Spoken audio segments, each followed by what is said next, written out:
జై శ్రీరామ్ అందరికీ నమస్కారం. వెల్కమ్ టు న్యూస్ అఖండ. నేను మీ కస్తూరి శ్రీధర్. మన విదేశాంగ శాఖ మంత్రి జయశంకర్ గారు నా వెనక ఒక శక్తి ఉండాది, ఆ శక్తే నన్ను నడిపించాలని చెప్పి మాట్లాడినాడు. మీరు సరే ఈ పాటికే ఆ శక్తి ఎవరు అనేది మీరు ఊహించుంటే ఖచ్చితంగా మీరు కామెంట్ చేయండి ఎవరెవరైతే ఊహించారు. సరే ఇంకా మ్యాటర్ లేక వచ్చాం. జయశంకర్ గారు మన దేశ విదేశాంగ శాఖ మంత్రి అంటే ఫారిన్ మినిస్టర్ అనమాట.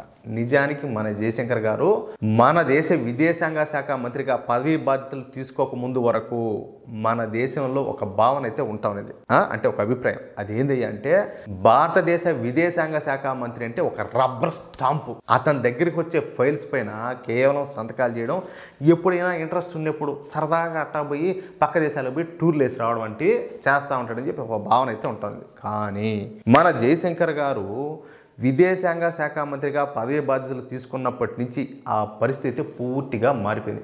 అసలు ఒక విదేశాంగ శాఖ మంత్రి ఎలా ఉండాలో మన భారతీయులకు మాత్రమే కాకుండా మొత్తం ప్రపంచానికి చూపిస్తున్నారు మన జయశంకర్ గారు. అసలు విదేశాంగ శాఖ మంత్రి ఏం చేయాలా, దేశం కోసం ఎలాంటి నిర్ణయాలు తీసుకోవాలా, విదేశాల్లో ఎలా నడుచుకోవాలా, ఇతర దేశాల నాయకులను ఎలా మెప్పించాలన్న విషయాల్లో ఈ ప్రపంచానికే ఆదర్శంగా మన జయశంకర్ గారు అయితే నిలిచారు. అర్థమవుతుందా?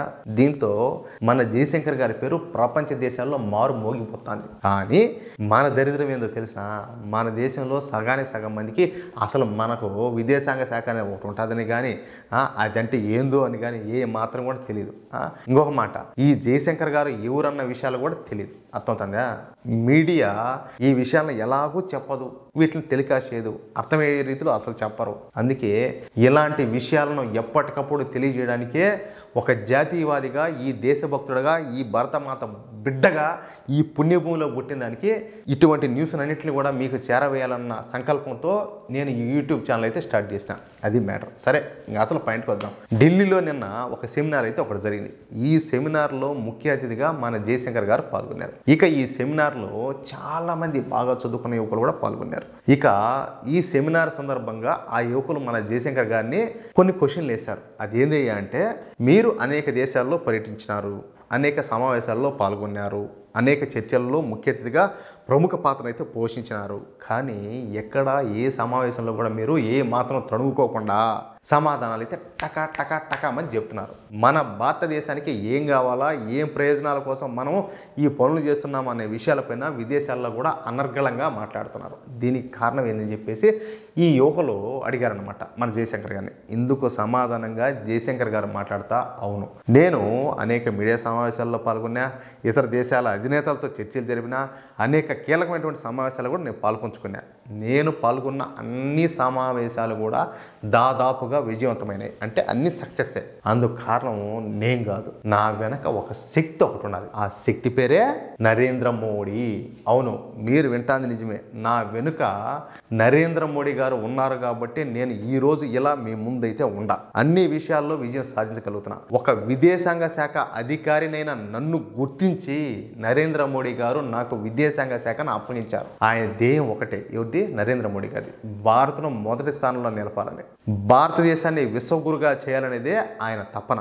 అందుకే నాకు నరేంద్ర మోడీ గారిని చూసినప్పుడల్లా నాకు తెలియకుండానే నాకు నేనే స్ఫూర్తిని అయితే పొందుతూ ఉంటా. ఇక్కడ నేను మీకు ఒక విషయం చెప్పాలా, అంటే నేను కాదు, జయశంకర్ గారి మాటల్లో. ప్రస్తుతం రష్యాకు ఉక్రెయిన్కు మధ్య యుద్ధం అయితే జరుగుతుంది. అదేవిధంగా ఇజ్రాయెల్కు ఇరాన్ దేశాల మధ్య కోల్డ్ వార్ అయితే జరుగుతుంది. కానీ ఇజ్రాయెల్తో కానీ, అలాగే ఇరాన్తో కానీ, అలాగే రష్యాతో కానీ, అలాగే ఉక్రెయిన్తో కానీ మాట్లాడి మెప్పించగల నాయకుడు ఈ భూ ప్రపంచంలో ఒకడే ఉండారు.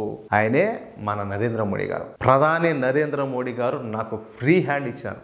దేశానికి ఏది మంచిదైతే ఆ పని చేయమని చెప్పేసి నన్ను ఆదేశం చేశారు. అందుకే నేను విజయవంతంగా నా పనిని నేనైతే చేసుకోగలుగుతున్నానంటూ జయశంకర్ గారు స్పష్టంగా ప్రతి ఒక్కరికి అర్థమయ్యే విధంగా ఎంతో గొప్పగా మాట్లాడినారు. మన నరేంద్ర మోడీ గారి సత్తా గురించి అందరికీ అర్థమయ్యేటట్టు వివరించారు. అది ఏ మ్యాటరా కాదు.